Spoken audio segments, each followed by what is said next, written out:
Hello, welcome to my YouTube channel. ഇന്നത്തെ recipe beef റോസ്റ്റാണ്.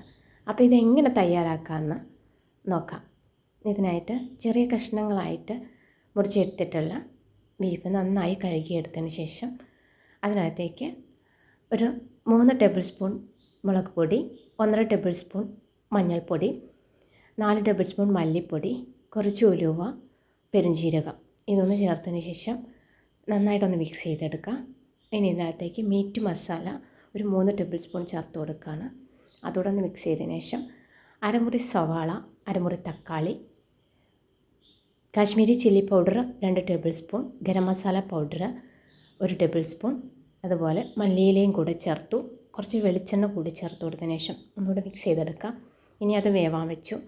ഇനി ഇതിന് അതിലേക്ക് വേണ്ടത് ഒരു വലിയ കഷ്ണം ഇഞ്ചി, 8 വെളുത്തുള്ളി അല്ലി, ഗ്രാമ്പൂ, പട്ട, ഏലക്ക, കുരുമുളക്, പെരുംജീരകം അതൊന്ന് നന്നായിട്ട് മിക്സിയിൽ അരച്ച് വയ്ക്കാം.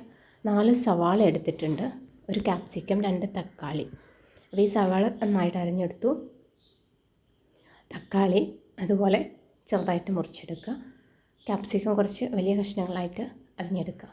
പാൻ അടുപ്പത്ത് വെച്ചതിന് ശേഷം ചൂടായി വരുമ്പോൾ കുറച്ച് വെളിച്ചെണ്ണ ഒഴിച്ചു കൊടുത്തു. വെളിച്ചെണ്ണ നന്നായിട്ട് ചൂടായി വരുമ്പോൾ കുറച്ച് ഉലുവ, പെരുംജീരകം ചേർത്ത് കൊടുത്തു. ഇതൊന്ന് മൂത്ത് വരുന്ന സമയത്ത് ഇതിനകത്തേക്ക് സവാള ചേർത്ത് കൊടുക്കുക. ഈ സവാള വാടി കിട്ടാനായിട്ട് കുറച്ച് ഉപ്പൂടെ ചേർത്ത് കൊടുത്താൽ പെട്ടെന്ന് വഴന്ന് കിട്ടും. ഈ സവാള നന്നായിട്ട് വഴറ്റിയെടുക്കുക. സവാള ഏകദേശം ഒരു ഈ പരുവാകുമ്പോൾ ഇതിനകത്തേക്ക് നമുക്ക് തക്കാളി കൂടി ആഡ് ചെയ്ത് കൊടുക്കാം. ഈ തക്കാളി ചേർത്തു നന്നായിട്ട് വഴറ്റിയെടുക്കുക. തക്കാളി വഴന്ന് വരുന്ന സമയത്ത് കുറച്ച് പൊടികൾ കൂടി നമ്മൾ ചേർത്ത് കൊടുക്കുകയാണ്. ആദ്യത്തെ അതേ പൊടികൾ കുറച്ചുകൂടി ഇതിനകത്ത് ചേർത്ത് കൊടുക്കുകയാണ്. കുറച്ച് വെളിച്ചെണ്ണ കുറവുണ്ട്, ഒഴിച്ചു കൊടുത്തു.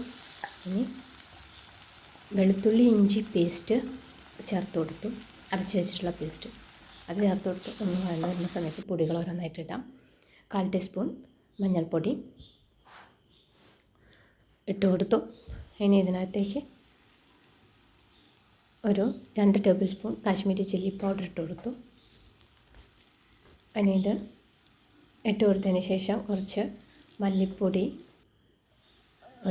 ഒരു ടേബിൾ സ്പൂൺ മല്ലിപ്പൊടിയോളം ഇട്ട് കൊടുക്കുകയാണ്. അതേ റോസ്റ്റിലേക്ക് എല്ലാ പൊടികളും ഇടാണ്. മീറ്റ് മസാല ഇട്ട് കൊടുത്തു, ഒരു 1/4 ടീസ്പൂൺ ഇട്ട് കൊടുത്തു. ഇതൊന്ന് മിക്സ് ചെയ്തതിന് ശേഷം വേവിച്ച് വെച്ചിട്ടുള്ള ബീഫ് വെന്ത് വന്നിട്ടുണ്ട്, അത് ഇതിനകത്തേക്ക് ചേർത്ത് കൊടുക്കാം. പൊടികളൊന്ന് ചൂടായി വന്നു കഴിയുന്ന സമയത്ത് കുറച്ച് കറിവേപ്പില ഉണ്ടെങ്കിൽ അതുകൂടെ ഇട്ട് കൊടുക്കാം കേട്ടോ. ഞാൻ ഇത്തിരി കറിവേപ്പില കൂടി ഇട്ട് കൊടുത്തു. ഇതിലേക്ക് ബീഫ് വേവിച്ചത് കൂടി ചേർത്ത് കൊടുക്കാം. ഇത് വെള്ളമൊന്നും വയ്ക്കാതെ വേവിച്ചെടുത്താൽ, പക്ഷേ ഇതിനകത്തെല്ലാം എല്ലാം ഇറങ്ങി വരുന്നതാണ്. അപ്പോൾ ചാറ് ആവശ്യമുള്ളവരാണെന്ന് വെച്ചാൽ ഇതൊന്ന് വറ്റിച്ചൊരു ചാറ് പരുവാകുമ്പോൾ ഇറക്കി വയ്ക്കാം. ഉപ്പ് കുറച്ചുകൂടെ ഇട്ട് കൊടുക്കുകയാണ്.